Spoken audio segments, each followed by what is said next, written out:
Hello everyone, हम IS 38 intangible asset का accounting standard देख रहे थे और इंटेंजिबल एसेट के इस अकाउंटिंग स्टैंडर्ड में specifically initial measurement of intangibles का जिक्र कर रहे थे कि एक इंटेंजिबल एसेट को इनिशियली किस तरह से या किस अमाउंट के ऊपर मेजर किया जाएगा।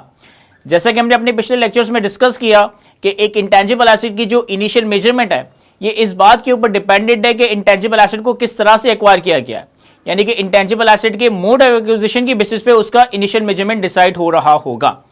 हो सकता है कि इंटेंजिबल एसेट को सेपरेट आउटराइट परचेस एग्रीमेंट के तहत परचेस किया जाए, हो सकता है कि intangible asset internally develop internally generate किया जा रहा हो सकता है कि intangible by way of government grant acquire किया जा रहा हो सकता है कि इंटेंजिबल एक बार्टर एक एक्सचेंज ट्रांजैक्शन में एक्वायर किया जा रहा हो।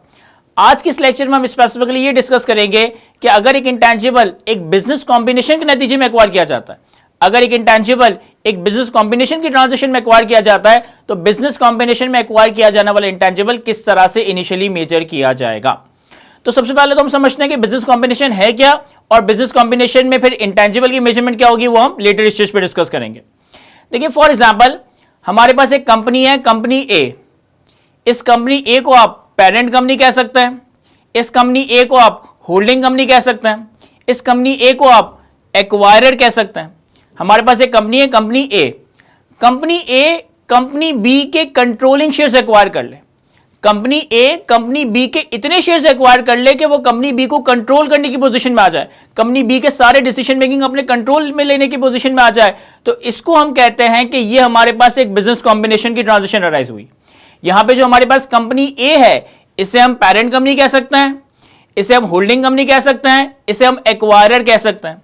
और यहां पे जो हमारी कंपनी बी है इस कंपनी बी को आप सब्सिडरी कंपनी कह सकते हो, इस कंपनी बी को आप टारगेट कंपनी कह सकते हो, इस कंपनी बी को आप एक्वायरी कंपनी कह सकते हो। तो अगर एक कंपनी हमारी एग्जांपल में कंपनी ए किसी और कंपनी के हमारी एग्जांपल में कंपनी बी के इतने शेयर्स एक्वायर कर ले कि कंपनी ए कंपनी बी को कंट्रोल करने की पोजीशन में आ जाए, कंपनी ए कंपनी बी के कंट्रोलिंग शेयर्स एक्वायर कर ले, तो सर ये हमारे पास एक ग्रुप फॉर्म हो रहा होता है और इस ग्रुप को एक्वायर मतलब ये जो ग्रुप हमारे पास फॉर्म हुआ इस ट्रांजैक्शन को हम बिजनेस कॉम्बिनेशन कह रहे होंगे। अब सवाल ये क्रिएट होता है कि सर कितने नंबर ऑफ शेयर्स या कितने परसेंटेज ऑफ शेयर्स हो कि एक कंपनी दूसरी कंपनी को कंट्रोल करने की पोजीशन में आ जाएगी। तो सर इसका सिंपल सा रूल है मोर देन 50%। More than 50%। देखिए हम ये बात अपने कंपनीज लॉस में अपने कॉर्पोरेट लॉ में पढ़ चुके हैं और ये बात हम अपने नॉर्मल बिजनेस अपने नॉर्मल रूटीन ट्रांजेक्शन्स में भी फॉलो करते हैं कि जब भी डिसीजन मेकिंग किसी ग्रुप ऑफ पीपल के पास होती है, जब भी डिसीजन मेकिंग किसी ग्रुप ऑफ पीपल के पास होती है, कुछ लोग एक बात कर रहे हैं कुछ लोग दूसरी बात करते हैं, तो अल्टीमेटली वो डिसीजन प्रिवेल करता है जिसमें मेजॉरिटी फेवर में होती है। तो कंपनी के केस में भी ऐसा ही होता है कि कंपनी बेसिकली एक ग्रुप ऑफ पीपल का नाम है जिसमें आपके पास number of shareholders number of owners आ रहे होते हैं और डिसीजन मेकिंग किस तरह से होती है कि जो मेजॉरिटी शेयर होल्डर बोलेंगे यानी कि 50% से ज्यादा शेयर होल्डर जो काम करने का बोलेंगे वही काम अल्टीमेटली कंपनी कर रही होगी। तो कंपनी के केस में बिजनेस कॉम्बिनेशन के केस में भी कंट्रोल या कंट्रोलिंग शेयर्स उस वक्त एक्वायर किए जाते हैं जब एक कंपनी दूसरी कंपनी के 50% से ज्यादा शेयर्स एक्वायर कर ले। तो अगर कंपनी ए कंपनी बी के 50% से ज्यादा शेयर्स एक्वायर कर लेती है तो कंपनी ए कंपनी बी को कंट्रोल करने की पोजीशन में आ जाती है, यानी कि कंपनी ए अब कंपनी बी के सारे डिसीजंस को ड्राइव कर रही होगी। अब जब एक कंपनी दूसरी कंपनी को एक्वायर कर रही होती है इन दोनों के दरमियान एक पेरेंट कंपनी और सब्सिडरी कंपनी का स्टेटस स्टैब्लिश हो रहा होता है, इन दोनों के दरमियान एक होल्डिंग कंपनी और टारगेट कंपनी का स्टेटस स्टैब्लिश हो रहा होता है, तो इसे हम कहते हैं ग्रुप, इसे हम कहते हैं ग्रुप। और ग्रुप के केस में बिजनेस कॉम्बिनेशन के केस में फिर हम कंसोलिडेशन या ग्रुप फाइनेंशियल स्टेटमेंट्स का एरिया डिस्कस कर रहे होते हैं। कंसोलिडेशन का प्रोसेस क्या है या ग्रुप फाइनेंशियल स्टेटमेंट्स किस तरह से बनाए जाते हैं ये तो हम लेटर स्टेज पे डिस्कस करेंगे ही। फॉर द टाइम बीइंग हम ये डिस्कस कर रहे हैं कि अगर एक पेरेंट कंपनी किसी सब्सिडरी कंपनी के कंट्रोलिंग शेयर्स यानी कि 50% से ज्यादा शेयर्स एक्वायर कर रही है तो इस केस में बिजनेस कॉम्बिनेशन के नतीजे में जो भी इंटेंजिबल एसेट एक्वायर किया जाएगा इस इंटेंजिबल एसेट को किस तरह से रिकॉग्नाइज किया जा रहा होगा। देखिए कंसोलिडेशन के प्रोसेस में होता यह है कि जब एक कंपनी जिसे मैं पेरेंट कंपनी कहता हूं वो किसी सब्सिडरी कंपनी के 50% से ज्यादा शेयर्स एक्वायर करे तो होता यह है कि डेट ऑफ एक्विजिशन पे यानी कि जिस दिन पेरेंट कंपनी ने सब्सिडरी कंपनी के कंट्रोलिंग शेयर्स एक्वायर किए उस दिन सब्सिडरी कंपनी के जितने भी एसेट्स हैं उन सारे एसेट्स और उन सारी लायबिलिटीज को फेयर वैल्यू पे रिकॉग्नाइज किया जाता है। अगर एक पेरेंट कंपनी सब्सिडरी कंपनी के 50% से ज्यादा यानी कि कंट्रोलिंग शेयर्स एक्वायर कर रही है तो डेट ऑफ एक्विजिशन पे सब्सिडरी कंपनी के 100% एसेट्स 100% लायबिलिटीज को फेयर वैल्यू पे रिकॉग्नाइज किया जाता है। तो इसी से कनेक्टेड IAS 38 ये कहता है कि अगर एक पेरेंट कंपनी सब्सिडरी कंपनी को एक्वायर कर रही है, अगर एक पेरेंट कंपनी सब्सिडरी कंपनी के कंट्रोलिंग शेयर्स एक्वायर कर रही है तो आप सब्सिडरी के सारे एसेट्स इंक्लूडिंग सब्सिडरी के जो इंटेंजिबल एसेट्स हैं, इन सारे इंटेंजिबल एसेट्स को अपने कंसोलिडेटेड फाइनेंशियल स्टेटमेंट्स में, इन सारे इंटेंजिबल एसेट्स को आप अपने ग्रुप फाइनेंशियल स्टेटमेंट्स में डेट ऑफ एक्विजिशन पे फेयर वैल्यू पे रिकॉग्नाइज कर रहे होंगे। यानी फॉर एग्जांपल कि company A that is parent company, इसने सब्सिडरी कंपनी बी के कंट्रोलिंग शेयर्स एक्वायर किए, 50% से ज्यादा शेयर्स एक्वायर किए, फिर ये 51% हो, 80% हो, 90% हो या 100% हो, इससे फर्क नहीं पड़ता। कंट्रोलिंग शेयर्स का मतलब है कि मोर देन 50%। तो अगर कंपनी ए यानी कि पेरेंट कंपनी बी यानी कि सब्सिडरी कंपनी के कंट्रोलिंग शेयर्स एक्वायर करती है तो डेट ऑफ एक्विजिशन पे आप कंपनी बी सब्सिडरी कंपनी के सारे एसेट और लायबिलिटीज को फेयर वैल्यू पे रिकॉग्नाइज करोगे। कंपनी बी के जितने इंटेंजिबल्स हैं, इन इंटेंजिबल्स को भी आप कंसोलिडेटेड फाइनेंशियल स्टेटमेंट्स में, ग्रुप फाइनेंशियल स्टेटमेंट्स में फेयर वैल्यू पे रिकॉग्नाइज कर रहे होंगे। अब देखें, अगर कंपनी ए ने कंपनी बी को एक्वायर किया, कंपनी बी के पास कुछ इंटेंजिबल्स हैं जो कि रिकॉग्नाइज्ड है, कंपनी बी की बैलेंस शीट पे कुछ इंटेंजिबल्स हैं जो कि रिकॉग्नाइज्ड है, तो इन सारे इंटेंजिबल्स को ग्रुप फाइनेंशियल स्टेटमेंट्स में, कंसोलिडेटेड फाइनेंशियल स्टेटमेंट्स में फेयर वैल्यू पे रिकॉर्ड किया जाएगा। और ये fair value at the date of acquisition होगी, यानी जिस वक्त कंपनी ए पेरेंट कंपनी ने कंपनी बी सब्सिडरी कंपनी के कंट्रोलिंग शेयर्स एक्वायर किए। ऐसा भी हो सकता है कि कुछ इंटेंजिबल्स ऐसे हो जो कि सब्सिडरी की बैलेंस शीट पे रिकॉर्डेड ही ना हो, कुछ इंटेंजिबल्स ऐसे हो जो कि सब्सिडरी के फाइनेंशियल स्टेटमेंट्स में रिकॉग्नाइज ही ना हो। सर क्यों रिकॉग्नाइज नहीं होंगे? हो सकता है कि कुछ इंटेंजिबल ऐसे हो जो कि सब्सिडरी के लिए रिकॉग्निशन क्राइटेरिया मीट ना कर रहे हो। तो अगर तो इंटेंजिबल सब्सिडरी की बैलेंस शीट पे रिकॉग्नाइज्ड है, सब्सिडरी की फाइनेंशियल स्टेटमेंट्स में रिकॉग्नाइज है, तो उनको तो कंसोलिडेटेड फाइनेंशियल स्टेटमेंट्स में फेयर वैल्यू पे रिकॉर्ड किया ही जाएगा।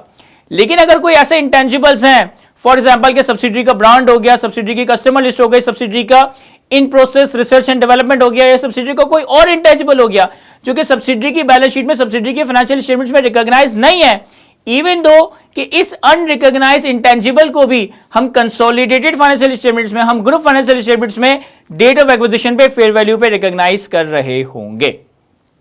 अब यहां से मैं इस intangible acquired in a business combination को दो कैटेगरीज में थोड़ा सा तोड़ देता हूं। एक, सब्सिडरी के इंटेंजिबल्स होंगे एक्सक्लूडिंग गुडविल, यानी कि सब्सिडरी का कोई पेटेंट है, सब्सिडरी का कोई ब्रांड है, सब्सिडरी कोई कस्टमर लिस्ट है, सब्सिडरी की कोई इंटेंजिबल है, तो इन सबको हम कहेंगे intangible asset acquired in a business combination other than goodwill. और जब एक पेरेंट कंपनी सब्सिडरी कंपनी को एक्वायर कर रही होती है तो वो सब्सिडरी की गुडविल भी एक्वायर कर रही होती है, और गुडविल भी यहां पे एक इंटेंजिबल एसेट बन जाएगा। इसके हवाले से भी हम थोड़ी देर में डिस्कस करते हैं। तो जब एक पेरेंट कंपनी सब्सिडरी कंपनी को एक्वायर कर रही होगी तो गुडविल के अलावा सब्सिडरी के जितने भी इंटेंजिबल्स हैं, चाहे वो पेटेंट हो, ब्रांड हो, कस्टमर लिस्ट हो, इन प्रोसेस रिसर्च एंड डेवलपमेंट हो, इन सारे इंटेंजिबल्स को, चाहे वो सब्सिडरी के सेपरेट फाइनेंशियल स्टेटमेंट्स में, चाहे वो सब्सिडरी के अपने फाइनेंशियल स्टेटमेंट्स में रिकॉग्नाइज्ड हो या ना हो, इन सारे इंटेंजिबल एसेट्स को आप कंसोलिडेटेड फाइनेंशियल स्टेटमेंट्स में, ग्रुप फाइनेंशियल स्टेटमेंट्स में डेट ऑफ एक्विजिशन पे फेयर वैल्यू पे रिकॉग्नाइज कर रहे होंगे। सब्सिडरी के जितने भी इंटेंजिबल्स है, चाहे सब्सिडरी की बुक्स में रिकॉर्डेड है, चाहे सब्सिडरी की बुक्स में रिकॉर्डेड नहीं है, डेट ऑफ एक्विजिशन पे इन सारे इंटेंजिबल्स को हम फेयर वैल्यू पे कैपिटलाइज करेंगे, फेयर वैल्यू पे रिकॉग्नाइज कर रहे होंगे। ऐसा भी हो सकता है कि आपने जब सब्सिडरी को एक्वायर किया तो सब्सिडरी ने कुछ रिसर्च एंड डेवलपमेंट कर रखी है और सब्सिडरी ने उस रिसर्च एंड डेवलपमेंट को कैपिटलाइज नहीं किया क्योंकि सब्सिडरी के पर्सपेक्टिव से वो research and development capitalization criteria meet नहीं कर रही थी। लेकिन जब आपने सब्सिडरी को एक्वायर किया तो आप उस partially completed research and development, आप उस इन प्रोसेस रिसर्च एंड डेवलपमेंट को भी फेयर वैल्यू पे कैपिटलाइज कर लोगे। अब देखें, कंपनी ए ने कंपनी बी को एक्वायर किया, पेरेंट कंपनी ने सब्सिडरी कंपनी को एक्वायर किया, और सब्सिडरी के पास एक in process research and development आ रही है, एक partially completed research and development आ रही है। तो पेरेंट यानी कि कंपनी ए सब्सिडरी की इस इन प्रोसेस या partially completed research and development को भी फेयर वैल्यू पे रिकॉग्नाइज कर लेगी। रीजन बीइंग कि सब्सिडरी की जो ये इन प्रोसेस रिसर्च एंड डेवलपमेंट है, ये एसेट की डेफिनेशन भी मीट करती है और ये आइडेंटिफाइबल भी है, यानी कि सेपरेबल है या किसी लीगल या कॉन्ट्रेक्चुअल अरेंजमेंट के तहत या कि लीगल और कॉन्ट्रेक्चुअल राइट के नतीजे में अराइज हो रही है।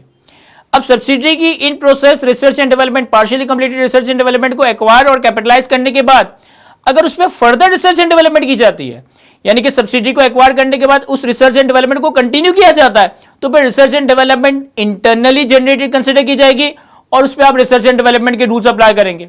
यानी कि जो रिसर्च फेज का खर्चा है वो एक्सपेंस आउट हो रहा होगा, जो डेवलपमेंट फेज का खर्चा है अगर तो क्राइटेरिया मीट नहीं होता तो वो एक्सपेंस आउट होगा, अगर तो कैपिटलाइजेशन क्राइटेरिया मीट होता तो वो कैपिटलाइज हो रहा होगा। हमने internally generated, internally developed intangible asset के केस में भी ये डिस्कस किया था कि अगर आप कोई partially completed research and development acquire करते हो, इन process research and development acquire करते हो, तो जो भी वो इन प्रोसेस या partially completed research and development है, या पूरा कैपिटलाइज करोगे। फिर आप फर्दर अगर रिसर्च एंड डेवलपमेंट करते हो तो रिसर्च फेज का खर्चा एक्सपेंस आउट होगा, डेवलपमेंट फेज का खर्चा कैपिटलाइज होगा अगर कैपिटलाइजेशन क्राइटेरिया मीट हो रहा है। इसी तरीके से अगर एक पेरेंट ने सब्सिडी को एक्वायर किया और सब्सिडी के पास कुछ पार्शियली कंप्लीटेड या in process research and development आ रही है जो कि सब्सिडी ने अपने फाइनेंशियल्स में रिकॉर्ड नहीं करी क्योंकि सब्सिडी के पास कैपिटलाइजेशन क्राइटेरिया मीट नहीं हो रहा था, लेकिन अगर एक पेरेंट कंपनी सब्सिडी कंपनी को एक्वायर कर रही है तो इस इन प्रोसेस रिसर्च एंड डेवलपमेंट को भी फेयर वैल्यू पे कैपिटलाइज कर रही होगी। सब्सिडी को एक्वायर करने के बाद फर्दर रिसर्च एंड डेवलपमेंट होती है तो रिसर्च फेज का खर्चा एक्सपेंस आउट होगा, डेवलपमेंट फेज का खर्चा कैपिटलाइज होगा अगर तो कैपिटलाइजेशन क्राइटेरिया मीट हो रहा है। इसके बाद फिर हम बात करते हैं कि अगर एक पेरेंट कंपनी सब्सिडी कंपनी को एक्वायर कर रही है तो सब्सिडी कंपनी के जितने भी इंटेंजिबल्स हैं, चाहे वो सब्सिडी की बुक्स में रिकॉग्नाइज्ड हो या ना हो, इन सारे इंटेंजिबल्स को आप डेट ऑफ एक्विजिशन पे कंसोलिडेटेड फाइनेंशियल स्टेटमेंट्स में, ग्रुप फाइनेंशियल स्टेटमेंट्स में फेयर वैल्यू पे रिकॉर्ड कर लोगे। इसके बाद सब्सिडी की कुछ गुडविल भी हो सकती है। जब आप एक कंपनी को एक्वायर कर रहे हो, जब एक पेरेंट कंपनी सब्सिडी कंपनी को एक्वायर कर रही है तो वो सब्सिडी के सिर्फ वो एसेट्स एक्वायर नहीं कर रही जो कि नजर आ रहे हैं, जिसमें प्लांट एंड मशीनरी है, इन्वेंट्री है, रिसीवेबल्स हैं, बैंक लायबिलिटीज है, तो वो सब्सिडी के सारे एसेट और लायबिलिटीज को तो एक्वायर कर रही है, लेकिन सब्सिडी की जो गुडविल है, इस गुडविल को भी इस बिजनेस कॉम्बिनेशन के नतीजे में एक्वायर किया जा रहा है। इसे हम कहेंगे एक्वायर्ड गुडविल, इसे हम कहेंगे एक्वायर्ड गुडविल या परचेज गुडविल। अब देखिए, एक्वायर्ड गुडविल या परचेज गुडविल भी इंटेंजिबल की डेफिनेशन मीट नहीं करती। क्यों? क्योंकि हमने इंटेंजिबल की डेफिनेशन देखी थी। इंटेंजिबल की डेफिनेशन क्या है? Intangible is an identifiable non monetary asset without physical substance. Intangible is an identifiable non monetary asset without physical substance, यानी कि इंटेंजिबल एक ऐसा एसेट है जिसकी फिजिकल सब्सटेंस नहीं है, जो कि नॉन मॉनेटरी एसेट है और वो आइडेंटिफाइबल है। आइडेंटिफाइबल को हमने डिस्कस किया था कि आइडेंटिफाइबल का मतलब है कि या तो सेपरेबल हो या किसी लीगल या कॉन्ट्रेक्चुअल राइट के नतीजे में अराइज हो रहा हो। अगर एक पेरेंट कंपनी सब्सिडी को एक्वायर कर रही है और सब्सिडी की गुडविल भी एक्वायर कर रही है तो ये आइडेंटिफाइबल नहीं है, तो ये आइडेंटिफाइबल नहीं है। क्यों? क्योंकि सब्सिडी की गुडविल आप सब्सिडी से सेपरेट नहीं कर सकते। सब्सिडी को जब एक्वायर किया तो सब्सिडी की जो गुडविल है वो सब्सिडी से सेपरेट नहीं हो सकती, और ना वो सब्सिडी के पास किसी लीगल या कॉन्ट्रेक्चुअल राइट के नतीजे में अराइज हो रही है, और ना वो सब्सिडी के पास किसी लीगल या कॉन्ट्रेक्चुअल राइट के नतीजे में अराइज हो रही है। इस वजह से सब्सिडी की एक्विजिशन पे जो एक्वायर्ड या परचेज गुडविल है, सब्सिडी के एक्विजिशन पे जो एक्वायर्ड या परचेज गुडविल है, इसको हम रिकॉर्ड तो करते हैं, लेकिन इसको हम रिकॉर्ड IAS 38 के हिसाब से नहीं करते, बल्कि IFRS 3 बिजनेस कॉम्बिनेशन के स्टैंडर्ड के तहत कर रहे होते हैं। मैं रिपीट करता हूं, IAS 38 कैटर करता है उन इंटेंजिबल्स को जो कि इंटेंजिबल की डेफिनेशन मीट करे। Identifiable non monetary asset without physical substance, यानी कि ये तीनों कंडीशंस मीट होगी तो वो इंटेंजिबल एसेट है, IAS 38 के तहत कैपिटलाइज हो सकता है। जब एक पेरेंट कंपनी सब्सिडी को एक्वायर करती है तो सब्सिडी की गुडविल को भी एक्वायर करती है। ये जो सब्सिडी की गुडविल है ये IAS 38 का इंटेंजिबल नहीं है। क्यों? क्योंकि ये आइडेंटिफाइबल नहीं है। ना आप सब्सिडी की गुडविल को सब्सिडी से सेपरेट कर सकते हो, ना ये सब्सिडी की गुडविल किसी लीगल या कॉन्ट्रेक्चुअल राइट के नतीजे में अराइज हुई। तो सब्सिडी की एक्विजिशन पे, बिजनेस कॉम्बिनेशन में जब आप सब्सिडी एक्वायर करते हो तो आप गुडविल रिकॉर्ड तो करते हो, जिसे हम एक्वायर्ड या परचेज गुडविल कह रहे होंगे, लेकिन ये IAS 38 के स्टैंडर्ड के हिसाब से नहीं, बल्कि एक दूसरा अकाउंटिंग के स्टैंडर्ड है IFRS 3 बिजनेस कॉम्बिनेशन। इस IFRS 3 के स्टैंडर्ड के हिसाब से रिकॉर्ड किया जाता है। अब ये ऐसा कॉन्सेप्ट है जो कि हम IAS 38 के अंदर थोड़ा बहुत ऊपर ऊपर से डिस्कस करेंगे, लेकिन इसकी डिटेल हम कंसोलिडेशन या ग्रुप फाइनेंशियल स्टेटमेंट्स के एरिया में कवर करेंगे। देखें, होता यह है कि जब एक पेरेंट कंपनी सब्सिडी कंपनी को एक्वायर करती है, जब एक पेरेंट कंपनी सब्सिडी कंपनी को एक्वायर करती है तो वो सब्सिडी के सारे आइडेंटिफाइबल एसेट्स को एक्वायर करती है, जिसमें प्लांट एंड मशीनरी भी है, इन्वेस्टमेंट प्रॉपर्टी भी है, इन्वेंट्री भी है, रिसीवेबल्स भी है, बैंक लायबिलिटी, ट्रेड पेबल, सारी चीज आ रही है। यानी पेरेंट कंपनी सब्सिडी कंपनी के सारे आइडेंटिफाइबल एसेट्स और लायबिलिटीज को एक्वायर कर लेती है, जिसको किस तरह से रिकॉर्ड करना है ये आपको कंसोलिडेशन के एरिया में पढ़ाया जाएगा। लेकिन साथ साथ सब्सिडी की गुडविल भी एक्वायर की जाती है, लेकिन साथ साथ सब्सिडी की गुडविल भी एक्वायर की जाती है। मैं इसको एक एग्जांपल से समझाने की कोशिश करता हूं। भाई फॉर एग्जांपल, आज मैं अपना कॉलेज रन किए हुए मुझे 5 साल हो गए। आज की तारीख में मुझे अपना कॉलेज रन किए हुए 5 साल हो गए। आज 5 साल के बाद मैं इरादा करता हूं कि मैं अपना कॉलेज किसी को बेच दूं, आज 5 साल के बाद मैं इरादा करता हूं कि मैं अपना कॉलेज किसी को बेच दूं, तो मेरे पास बहुत सारे पोटेंशियल इन्वेस्टर्स आएंगे। अब अगर पोटेंशियल इन्वेस्टर्स आके मुझसे ये कहे कि आपके कॉलेज के अंदर इतनी कुर्सियां आ रही हैं, इतना जनरेटर आ रहा है, इतना फ्लोर पे खर्चा हुआ है, इतने एसीज आ रहे हैं, इतने लैपटॉप्स आ रहे हैं, इतने कैमरास आ रहे हैं, इतने एलईडीज आ रहे हैं, इन सारी चीजों के पैसे ये बनते हैं, ये आप पैसे पकड़े और अपना स्कूल मुझे बेच दे, तो क्या मैं ऐसा करने दूंगा? क्या मैं ऐसा होने दूंगा? The answer is not, the answer is no. Reason being कि अगर मैं 5 साल से एक स्कूल, एक कॉलेज रन कर रहा हूं, तो यस, बहुत सारे एसेट्स ऐसे हैं जो कि आपको नजर आ रहे हैं, चाहे वो कैमरा हो, एलईडी हो, लैपटॉप्स हो, फर्नीचर हो, ये सारी चीजें, लेकिन इस स्कूल की, इस कॉलेज की एक रिकॉग्निशन भी तो है, ये एक चलता हुआ बिजनेस है ना, ये एक चलता हुआ कारोबार है ना, यानी कि इसकी कुछ ना कुछ गुडविल भी है। तो अगर तो सारे एसेट जो कि नजर आ रहे हैं, chairs, furnitures, laptops, computer, camera, light, ये सारी चीजें, इन सब चीजों की वैल्यू आ रही है लेट्स से 5 करोड़ रुपए, तो फिर भी मैं अपना ये स्कूल 5 करोड़ का नहीं बेचूंगा। हो सकता है कि मैं अपना स्कूल, चलता हुआ कारोबार 5 करोड़ की जगह 10 करोड़ का बेच रहा हूं, 8 करोड़ का बेच रहा हूं, 7 करोड़ का बेच रहा हूं। तो 5 करोड़ के ओवर एंड अबव जो मैं पैसे चार्ज कर रहा हूं, वो मैं क्यों चार्ज कर रहा हूं? सर वो मैं अपने कॉलेज के, वो अपने बिजनेस के गुडविल के चार्ज कर रहा हूं। तो फॉर एग्जाम्पल कि मेरा एक स्कूल है जिसके मैंने सारे एसेट्स की वैल्यूएशन करवाई, तो वही 5 करोड़ रुपए, जिसमें फर्नीचर भी है, जनरेटर भी है, लैपटॉप भी है, कैमरा भी है, लाइट्स भी है, और 10 तरह की 1000 चीजें जो कि नजर आ रही है, उनकी वैल्यू बन गई 5 करोड़। क्या मैं ये अपना कॉलेज, क्या मैं अपना स्कूल 5 करोड़ का बेच दूंगा? नहीं। फॉर एग्जाम्पल मैंने इसको बेचा 7 करोड़ रुपए का, तो मैंने 7 करोड़ रुपए का क्यों बेचा? सामने वाले ने 7 करोड़ रुपए का क्यों खरीदा? क्योंकि ये एक चलता हुआ कारोबार है, इसकी एक गुडविल है, इसकी एक रिकॉग्निशन है, इसकी एक मार्केट में पोजीशन है। तो वो जो मुझे 2 करोड़ रुपए ऊपर के दे रहा है ना, वो एक तरीके से गुडविल के दे रहा है। वो जो मुझे 2 करोड़ रुपए 5 करोड़ के ओवर एंड अबव यानी कि टोटल 7 करोड़ दे रहा है, ये एक तरीके से गुडविल की मद में दे रहा है, जिसे हम परचेज या एक्वायर्ड गुडविल कह रहे होंगे। अब ये गुडविल को कैसे रिकॉर्ड करते हैं, इसकी क्या डिटेलिंग वगैरह है, ये हम कंसोलिडेशन के एरिया में, कंसोलिडेटेड फाइनेंशियल स्टेटमेंट्स के एरिया में डिटेल में डिस्कस करेंगे, लेकिन हल्का फुल्का कॉन्सेप्ट यहां पे भी हम डिस्कस करते हैं। देखिए, गुडविल को रिकॉर्ड करने के ना, एक्वायर्ड या परचेज गुडविल को रिकॉर्ड करने के ना 2 तरीके होते हैं। एक होता है फुल गुडविल मेथड, एक होता है पार्शियल गुडविल मेथड। और ये जो सारी बातें मैं आपको बता रहा हूं ना, ये IAS 38 में नहीं है, ये IFRS 3 बिजनेस कॉम्बिनेशन के स्टैंडर्ड में, क्योंकि परचेज या एक्वायर्ड गुडविल भी आइडेंटिफाइबल नहीं होती, इसे IAS 38 के हिसाब से नहीं बल्कि IFRS 3 के हिसाब से रिकॉर्ड किया जाता है। अब गुडविल को रिकॉर्ड करने के एज पर IFRS 3 2 तरीके, number 1 is full goodwill and number 2 is partial goodwill. देखिए, मैं एक एग्जांपल से एक्सप्लेन करता हूं। फॉर एग्जांपल, एक कॉलेज है जिसके सारे नजर आने वाले एसेट्स, जिसके सारे आइडेंटिफाइबल एसेट्स की वैल्यू है 5 करोड़ रुपए और गुडविल की वैल्यू है 2 करोड़ रुपए, यानी कि टोटल चलता हुआ बिजनेस कितने का है? 7 करोड़ रुपए का। और इसमें जो एसेट्स नजर आ रहे हैं, फर्नीचर, लैपटॉप, जनरेटर, ये सारी चीजें, इसकी वैल्यू है 7 करोड़ रुपए, तो ये 5 करोड़ रुपए, तो ये 7 करोड़ रुपए इस टोटल बिजनेस की वर्थ हो गई, ये 7 करोड़ रुपए इस टोटल कंपनी की वर्थ हो गई। अब एक इन्वेस्टर आता है और वो इन्वेस्टर इस बिजनेस का सिर्फ 80% चंक एक्वायर करता है, इस बिजनेस के सिर्फ 80% शेयर एक्वायर करता है। तो अगर वो इस बिजनेस के 80% शेयर एक्वायर कर रहा है, तो 80% की हद तक तो वो पेरेंट बन गया, 80% की हद तक तो वो पेरेंट कंपनी बन गई, लेकिन जो बाकी का 20% है, इसे हम नाम देते हैं नॉन कंट्रोलिंग इंटरेस्ट, इसे हम नाम देते हैं non controlling interest, that is NCI। यानी कि फॉर एग्जांपल, एक कंपनी है, एक बिजनेस है जिसमें 5 करोड़ रुपए के एसेट्स ऐसे हैं जो कि आपको नजर आ रहे हैं, 2 करोड़ रुपए गुडविल या ब्रांड के, तो अब ये 7 करोड़ रुपए का टोटल बिजनेस बन गया।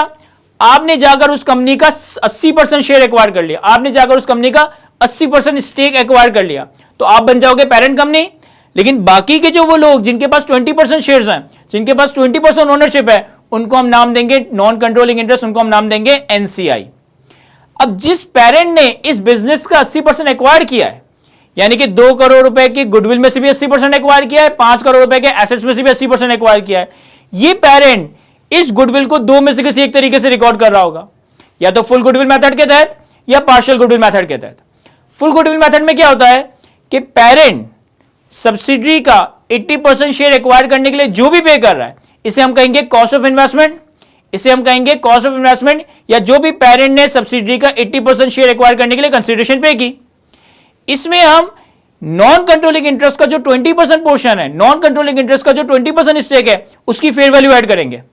यानी 7 करोड़ रुपए के बिजनेस का 80% एक्वायर करने के लिए मैंने कितना पे किया, मेरी क्या कॉस्ट ऑफ इन्वेस्टमेंट है, मेरी क्या कंसिडरेशन है, प्लस जो बाकी का 20% नॉन कंट्रोलिंग इंटरेस्ट है, इस 20% नॉन कंट्रोलिंग इंटरेस्ट की फेयर वैल्यू। अब इस टोटल कॉस्ट ऑफ इन्वेस्टमेंट और एनसीआई की फेयर वैल्यू में से अगर हम उस बिजनेस के, अगर हम उस सब्सिडी के आइडेंटिफाइबल एसेट्स की फेयर वैल्यू माइनस करते हैं, तो सर जो हमारे पास गुडविल आ रही होगी, जो हमारे पास डिफरेंशियल गुडविल आ रही होगी, इस गुडविल को हम फुल गुडविल कह रहे होंगे। मैं एग्जांपल से समझाता हूं। एक कंपनी के 5 करोड़ रुपए के आइडेंटिफाइबल एसेट्स है, आइडेंटिफाइबल नेट एसेट्स है, 2 करोड़ रुपए की गुडविल है, यानी कि टोटल बिजनेस या टोटल कंपनी कितने की हो गई? 7 करोड़ रुपए की। मैंने 7 करोड़ रुपए की कंपनी का 80% शेयर, 80% ओनरशिप एक्वायर की, तो मैंने 7 करोड़ रुपए का 80% पे किया होगा। बाकी 7 करोड़ रुपए का 20% नॉन कंट्रोलिंग इंटरेस्ट एनसीआई की फेयर वैल्यू है, तो टोटल 7 करोड़ आ गया। 7 करोड़ में से माइनस किया कि इस बिजनेस के, इस सब्सिडी के आइडेंटिफाइबल एसेट की फेयर वैल्यू कितनी है? हमारे एग्जांपल में 5 करोड़ रुपए, तो 7 करोड़ से 5 करोड़ आपने माइनस किया, तो जो डिफरेंशियल 2 करोड़ आया, सर ये 2 करोड़ रुपए इस सब्सिडी की, इस बिजनेस की टोटल गुडविल है, जिसे हम फुल गुडविल कह रहे होंगे। तो एक तो गुडविल को रिकॉर्ड करने का तरीका है कि आप बिजनेस की, आप सब्सिडी की 100% गुडविल को रिकॉर्ड करो, इससे हम फुल गुडविल मेथड कह रहे होंगे।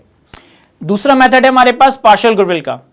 पार्शियल गुडविल में क्या हो रहा होगा कि फॉर एग्जांपल एक बिजनेस, एक सब्सिडी है जिसके आइडेंटिफाइबल एसेट की फेयर वैल्यू है 5 करोड़ रुपए और गुडविल की वैल्यू है लेट से 2 करोड़ रुपए, यानी कि 7 करोड़ रुपए का टोटल बिजनेस, 7 करोड़ रुपए की टोटल कंपनी बन गई।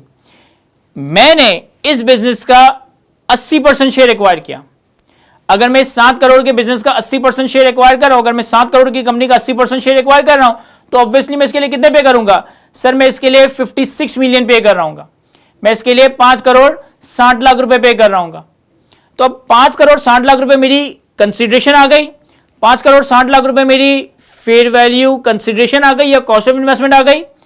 अब इस 5 करोड़ 60 लाख से इस बिजनेस के आइडेंटिफाइबल एसेट्स की फेयर वैल्यू का 80% ही माइनस करें, यानी कि 56 मिलियन माइनस इस बिजनेस के, इस कंपनी के आइडेंटिफाइबल एसेट कितने हैं? 5 करोड़ के। तो 5 करोड़ का 80% 40 मिलियन, 5 करोड़ का 80% 40 मिलियन, 4 करोड़ रुपए। तो 56 मिलियन में से 40 मिलियन, 56 मिलियन में से 40 मिलियन माइनस करने के बाद जो 16 मिलियन आया, या जो 1 करोड़ 60 लाख रुपए आया, सर ये जो गुडविल कैलकुलेट हुई है, ये पार्शियल गुडविल कैलकुलेट हो रही है। तो फुल गुडविल और पार्शियल गुडविल में फर्क क्या है, या फुल गुडविल और पार्शियल गुडविल मेथड में फर्क क्या है? कि अगर आप एक बिजनेस का 80% एक्वायर कर रहे हो, 70% एक्वायर कर रहे हो, तो 75% एक्वायर कर रहे हो, अगर तो आप उसी एक्विजिशन पे सब्सिडी की 100% गुडविल को रिकॉर्ड करते हो, तो ये फुल गुडविल मेथड है। अगर आप सब्सिडी के एक्विजिशन पे उतनी गुडविल रिकॉर्ड करते हो जो आपने एक्वायर की है, तो ये पार्शियल गुडविल मेथड है। और दोनों के मेथड्स की कैलकुलेशन में फर्क क्या है कि फुल गुडविल मेथड में हमने जितना शेयर एक्वायर किया उसकी कंसिडरेशन, उसकी कॉस्ट, प्लस जो नॉन कंट्रोलिंग इंटरेस्ट है, जो एनसीआई है, उनकी फेयर वैल्यू, माइनस इस बिजनेस के, इस सब्सिडी के टोटल आइडेंटिफाइबल एसेट्स की फेयर वैल्यू माइनस की जाएगी, यानी कि 56 million plus 14 million minus 50 million, तो 2 करोड़ रुपए 20 मिलियन हमारे पास गुडविल आ गई, ये फुल गुडविल है। और पार्शियल गुडविल मेथड में मैंने अगर 80% एक्वायर किया तो 56 मिलियन, यानी कि 5 करोड़ 60 लाख, माइनस 5 करोड़ के आइडेंटिफाइबल एसेट्स का 80%, यानी कि 40 मिलियन, 4 करोड़। 56 मिलियन में से 4 करोड़ माइनस किया, 40 मिलियन माइनस किया, तो जो 16 मिलियन आया, 1 करोड़ 60 लाख आया, ये पार्शियल गुडविल कहलाया जाएगा। अब इसकी एक जनरल एंट्री भी हम रिकॉग्नाइज करते हैं अपनी कंसोलिडेटेड फाइनेंशियल स्टेटमेंट्स में। सिर्फ मैं समझाने के लिए एंट्री बता देता हूं, लेकिन इसको किस तरह से और क्यों रिकॉर्ड किया जाता है, इसकी डिटेलिंग हम कंसोलिडेशन ग्रुप फाइनेंशियल स्टेटमेंट्स के एरिया में डिस्कस कर रहे होंगे। जब आप सब्सिडी को एक्वायर करते हो ना, तो सब्सिडी के सारे एसेट्स और सारी लायबिलिटीज को फेयर वैल्यू पर रिकॉर्ड करते हो। सब्सिडी के सारे एसेट्स और सब्सिडी की सारी लायबिलिटीज को फेयर वैल्यू पर रिकॉर्ड करते हो, यानी कि सब्सिडी के नेट एसेट्स फेयर वैल्यू पे डेबिट कर देते हो। सब्सिडी की जो भी आपने गुडविल कैलकुलेट की, चाहे फुल गुडविल मेथड के तहत, चाहे पार्शियल गुडविल मेथड के तहत, वो गुडविल भी डेबिट हो रही होती है। सब्सिडी को एक्वायर करने के लिए जो भी आपने कॉस्ट इनकर की, जो भी आपने कंसिडरेशन पे की, वो कंसिडरेशन क्रेडिट हो रही होगी, वो कैश या कंसिडरेशन क्रेडिट हो रहा होगा।